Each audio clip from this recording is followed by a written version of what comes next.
Unboxing भनेपछि विदेशी अत्तर मेरो विचारमा चाहिँ अब दाइले जस्तै अब उहाँलाई साह्रो गाह्रो उहाँलाई परे पनि जसको घरमा साह्रो गाह्रो पर्छ नि उहाँले चाहिँ कहिले पनि नाइ भन्नुहुन्न क्या उहाँले त्यो भाडाहरू जहिले पनि उठाउनुहुन्छ मान्छेको हेरचाहहरू गर्नुहुन्छ कस्तो दामी सबैको मेरै पो आयो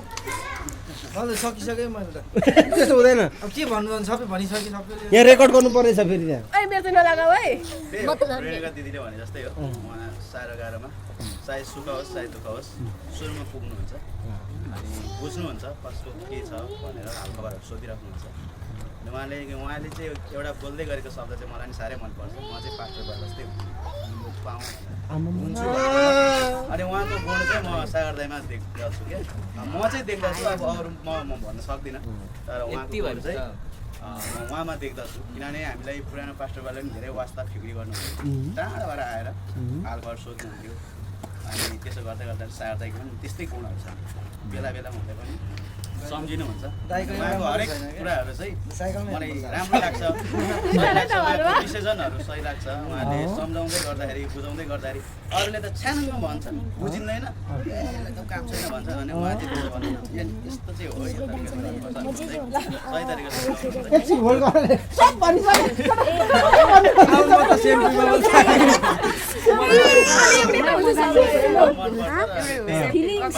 म चाहिँ उहाँको रूप चाहिँ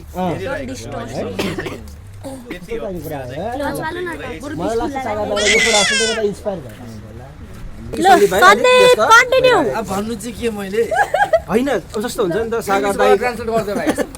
सागर दाईको के कुराले तिमीलाई साँच्चै नै आशिष दिन्छ क्या यहाँ दाईको यो गुण कति मिठो छ मलाई यस्तो छ म यो कुराबाट सिक्छु हुन्छ नि त यो मोटिभेट हुने कुराहरू सबभन्दा सुरुमा त दाइको एकदम मलाई मनपर्ने बोली नै हो यो चाहिँ मिराले सुन्नुपर्छ है मेरो भाग चाहिँ काट्छु मलाई आउँदिन हजुर सानो ठुलो जसलाई पनि एकदम मायाले बोल्नुहुन्छ रिसाउनु कहिले भएको देखेको छुइनँ थाहा होला रिसाउनुहुन्न थ्याङ्क यू अनि हजुरलाई पनि धेरै माया नै गर्नुहुन्छ जस्तो लाग्छ मलाई एकदम यो त सही नराम्रो गुण केहीमा देख्दिनँ अझै दाइ अझै योभन्दा अझै राम्रो हुँदै जानु अझै केही कुरामा आफूलाई कमी लाग्छ भने मुख्य कारणले दाइलाई केन्द्रबिन्दु बनाउनेछौँ अनि अब हामी जवान मात्र छौँ छोटो प्रार्थना गरौँ होला हामी फेरि सुन्नेछौँ फेरि गफ गर्छौँ ल अब प्रार्थना चाहिँ तपाईँ नै हो तपाईँभन्दा ठुलो त यहाँ अरू छैनन् भएको एकजनाको बर्थडे परेको ल मैता बेला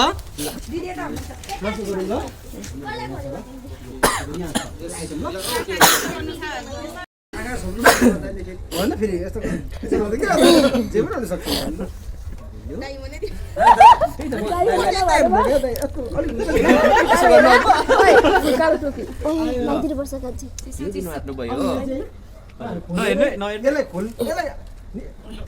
खोलेरै होइन उहाँ मार्फतै खोल्नु उहाँले आफै खोल्नु यो चाहिँ ठुलो सागा दाजुको लागि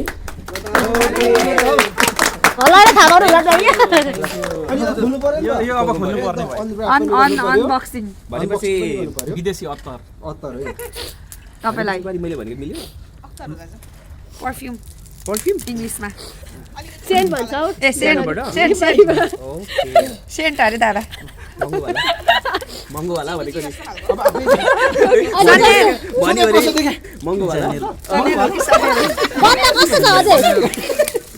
सनेलको पर्फ्युम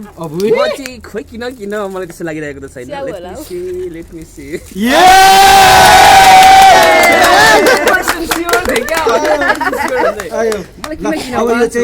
दाजुले नै लगाउनु हुनेछ यो मलाई दिनु हुनेछ यो चाहिँ हाम्रो सबैजनाको दाइको जीवनमा अझै दामी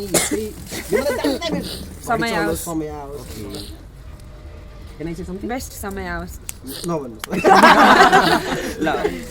ओके थ्याङ्क यू सबैजनालाई अनि मैले बार भनेको मलाई मेरो लाइफमा के कुरा मनपर्छ भने सायद मलाई वाच एकदमै मनपर्छ। मैले बारम्बार भाइलाई भनेको थिएँ वाच एकदमै मनपर्छ, वाचको एकदमै इच्छा लाग्छ। Thank you. मेरो हृदयको कुरा अथवा मनमा लागेको के भन्छ मनभित्रको त्यो चाहना यो सङ्गतिबाट होइन म साँच्चै आज एकदमै म धन्यवादी छु मण्डलीप्रति पनि, किनभने म धेरै कुरामा सरप्राइज भइरहेको थिएँ। एक समय त आज केटाहरूले बिर्सिहाल्छ मलाई मिस गर्नै बिर्स्यो भन्ने गरेको भरे एकदमै ठुलो सरप्राइज मेरो लाइफको सबभन्दा ठुलो चिज जस्तो लाग्छ भने त्यो वास्तविकता हो के मेरो लागि। अनि एकदमै सरप्राइज भएँ म त ला बिर्स्यो केटाहरूले, तर पनि ठिकै छ भइहाल्छ नि प्रभु होइन। अब सबैजनाको दिमाग काम हेरे जस्तो हुन्छ होइन, तर पनि है आज विश नगरे भए त विश नगरेको भए चाहिँ सकेको केटाहरूले मलाई आज किन मेरो लागि गाएन भन्थ्यो होला यदिलाई त्यो चाहिँ, तर पनि एकचोटि लगाउनुहोस् दादा। मलाई वाच एकदमै मनपर्छ। सो अब प्रायः तपाईँहरूले 24 घन्टामा मेरो हरेकचोटि तपाईँले यो वाच देख्नुहुन्छ है हातमा। सो म प्रायः वाच लाउनु रहर गर्ने मान्छे। सो थ्याङ्क यू भने नि